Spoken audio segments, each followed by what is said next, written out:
बूढ़ा बाप। एक गांव में एक आदमी रहता था जो बहुत बूढ़ा हो चुका था, जिस वजह से उसे कम दिखाई देता था और बहुत कमज़ोर हो गया था। इसलिए अपनी बची कुची ज़िंदगी अपने बेटे के साथ बिता सके, इसलिए शहर में रह रहे उसके बेटे के घर रहने चला गया। बेटा एक शहर के छोटे मकान में रहता था। मकान तो उसका छोटा था, लेकिन उसके अंदर जो चीज़ें थीं वह महंगी थीं। उस मकान में बेटा, उसकी पत्नी और उनका एक 5 साल का बच्चा, एक छोटा सा परिवार साथ मिलकर रहता था। बूढ़े पिता के आने से उनके परिवार का एक सदस्य और बढ़ गया। यह पूरा परिवार रोज सुबह शाम डाइनिंग टेबल पर साथ में खाना खाया करता। बूढ़ा पिता अपनी कमजोरी के चलते हमेशा खाने की चीज़ें नीचे गिराता रहता और कई बार कांच के बर्तन भी टूट जाया करते थे। कुछ दिनों तक तो बहू और बेटे ने यह सब सहन किया, लेकिन बाद में वे दोनों बूढ़े की ऐसी हरकतों से चिढ़ने लगे। एक दिन बेटे ने कहा कि ऐसा कब तक चलेगा, हमें कुछ करना पड़ेगा। उसकी पत्नी भी इस बात से सहमत हुई। अगले दिन बेटा कहीं से एक पुराना मेज लेकर आया और घर के कोने में उसे लगा दिया और अपने पिताजी से कहा कि आप यहीं बैठकर खाना खा लिया कीजिए। उन्होंने एक लकड़ी का बर्तन भी बनवाया जिसमें वे अपने बूढ़े बाप को खाना देने लगे। अपने कांच के कीमती बर्तन बचाने के लिए अपने बूढ़े बाप को लकड़ी का बर्तन देने में उन्होंने जरा सा भी शर्म नहीं आई। अब खाने का समय जब जब होता तो बूढ़ा बाप एक कोने में बैठकर खाता और बाकी का परिवार डाइनिंग टेबल पर खाना खाया करता।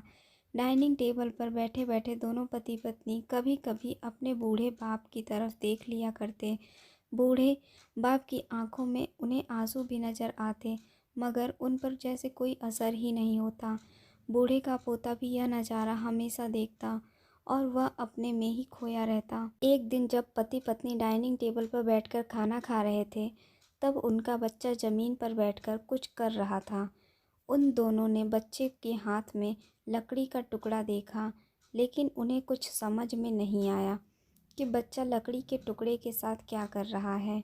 जब बच्चे के पिता ने उसे पूछा कि बेटा आओ खाना खा लो, तुम नीचे बैठकर क्या कर रहे हो, तब बच्चे ने भोलेपन से कहा, अरे मम्मी पापा, मैं आप दोनों के लिए लकड़ी का बर्तन बना रहा हूँ ताकि आप लोगों को जब आप बूढ़े हो जाओ तो दिन में खाना दे सकूं। अपने नादान बेटे द्वारा दी गई यह सहज बात दोनों के दिल में तीर की तरह उतर गई।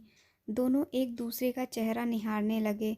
बिना कुछ कहे ही दोनों की आंखों में पानी आ गया और उन्हें अपने भविष्य की किताब अपने आंखों के सामने खुलती हुई नजर आई। उन्हें समझने में ज़्यादा देर नहीं लगी कि अब उन्हें आगे क्या करना पड़ेगा। अगले दिन कमरे के कोने से वह पुराना मेज हट गया और अब बूढ़ा पिता और बाकी का परिवार साथ में मिलकर फिर से खाना खाने लगे।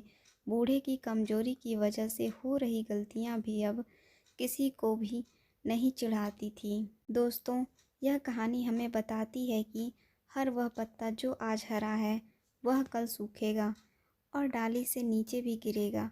इसलिए हमें अपने बड़े बूढ़ों का हमेशा ख्याल रखना चाहिए और हमें हमारे माता पिता और बुजुर्गों के साथ वैसा ही व्यवहार करना चाहिए जैसा हम चाहते हैं कि हमारे बूढ़े होने के बाद हमारे बच्चे हमारे साथ करें। दोस्तों, अगर आपको यह कहानी पसंद आई हो तो वीडियो को लाइक और चैनल को सब्सक्राइब करना ना भूलें। धन्यवाद।